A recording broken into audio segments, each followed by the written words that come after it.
Hi, it's Jenny, and today I'm going to be showing you several ways to add ribbon to your mixed media projects using some fantastic samples from May Arts. When you think of adding ribbons to a piece, a bow may be the first idea that comes to mind, and as you can see, I finished this canvas off with one. But you'll also notice the luscious stitched flowers clustered on the side, and if you look really close, you'll see that I added some ribbons for texture on my background. So there's lots of ways to add ribbon, and I'm just going to touch on a few today. And here you'll see a glimpse of some of the ribbons that I used on today's project. I started off with a 12 by 12 wooden panel, and I covered it with Venetian plaster. Then I took some of my May Arts ribbons that were highly textured, including laces and nets, and just started laying them in the still damp Venetian plaster.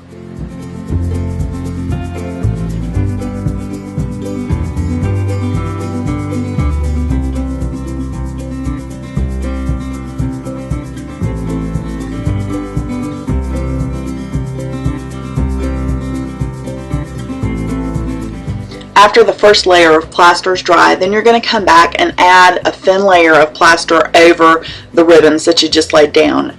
And this is going to make it so that you just see the texture of the ribbons and not so much the color of the ribbon. And when you're finished with this step, you're just going to put this to the side and let it dry very, very well before you go on to the next step.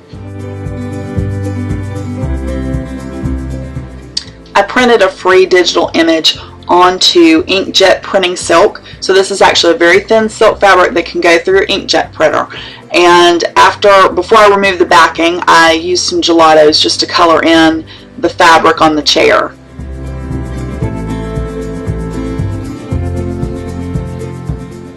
And then I just used a water brush to blend the colors of the gelatos.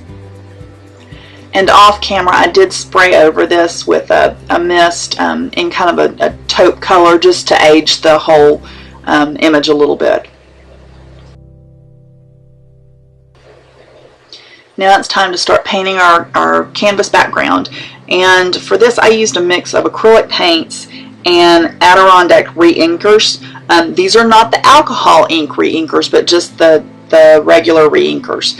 And as I painted it on, then I'd go back in areas with a damp paper towel and rub the areas to blend them and to remove some of the paint. So it just kind of play with it and get a nice aged look that you like.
I came back in with the re-inkers, adding them directly to the canvas and then squirting with water and letting the re-inkers drip, and again just taking the wet paper towel, rubbing part of that away just to make it really nice and integrated. And I put a little bit on a toothbrush and just splattered it. Anything to add texture and depth to the background is what you want. I also came back in with my gelatos and just blended them in with water again.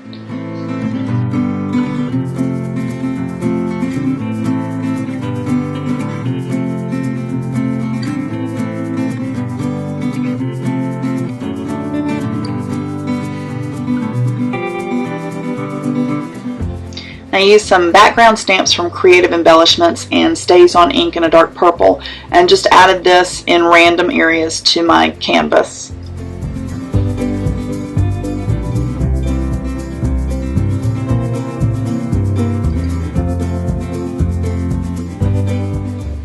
The next layer was a stenciled layer, and this was a stencil from Joggles, and I used Golden's modeling paste and just kind of went through the center, diagonal center of this with the modeling paste. And then I went in with some Art Anthology dimensional paints in some nice purple colors and added that in some of the stenciled areas as well, which just gave it a different look.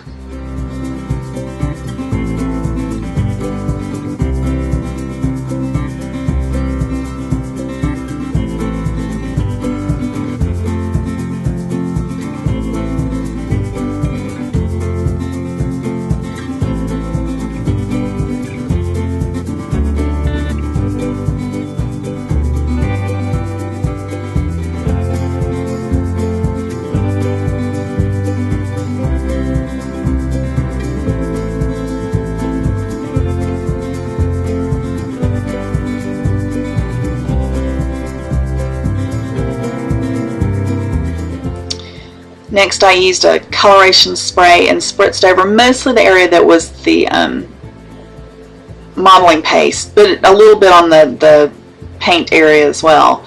And here you can see the finished background. I came back with some paint splatters with white acrylic paint and added some light purple embossing powders as well.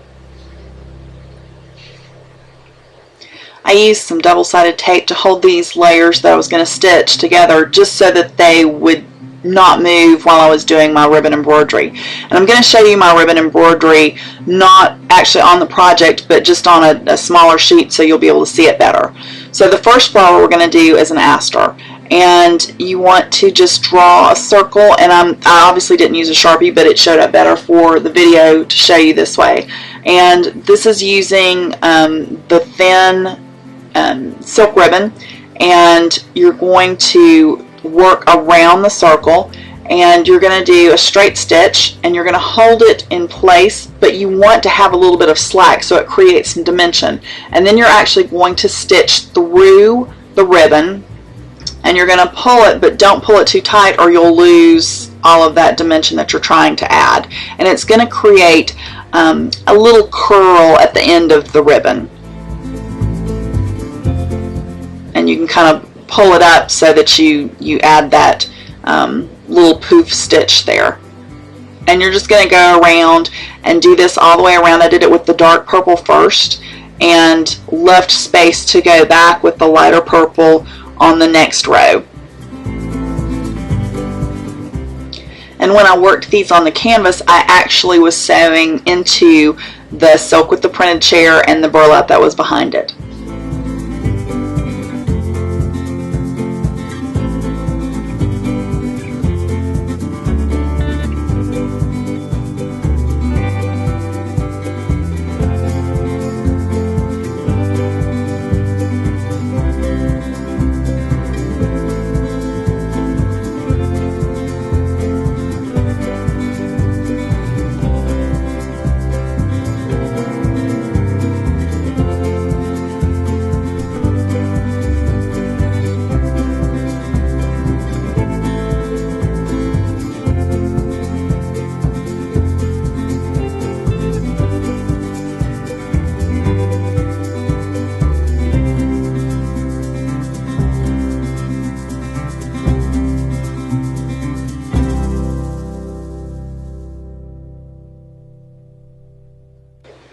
So here's the sample aster with both layers, the dark and the light purple.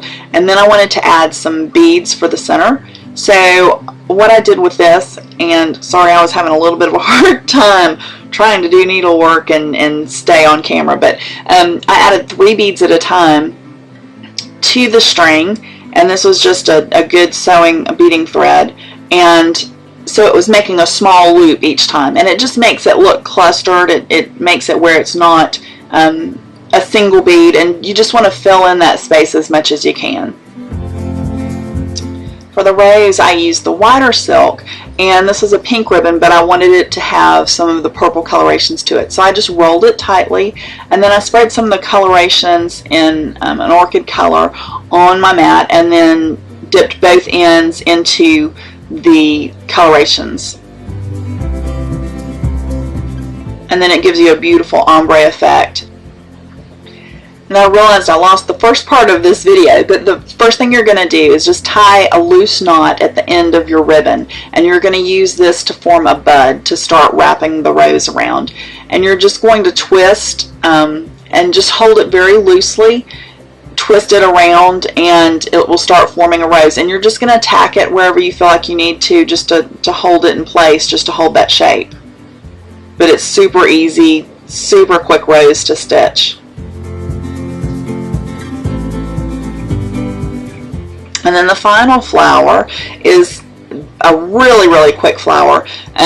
This was about an 8-inch length of ribbon, and I just gathered it along the edge, and then you're going to gather it tight so it forms a little rosette, and then tie the 2 ends of the string, your beginning tail and your ending working thread, and you've got a super quick flower. And I just used a bigger bead in the center of that. So, and then you can see that I added some of the French knots with the small silk ribbon, and also some of the Mayarts leaf ribbon was perfect to add some greenery in. Thank you for joining me in my studio today. I hope you've gotten some great ideas on ways that you can incorporate ribbon into your work. If you're not already a subscriber to my YouTube channel, I hope you'll take a second to join. And if you have any questions, please don't hesitate to ask. I'd be happy to answer them for you. Thanks, and have a great day.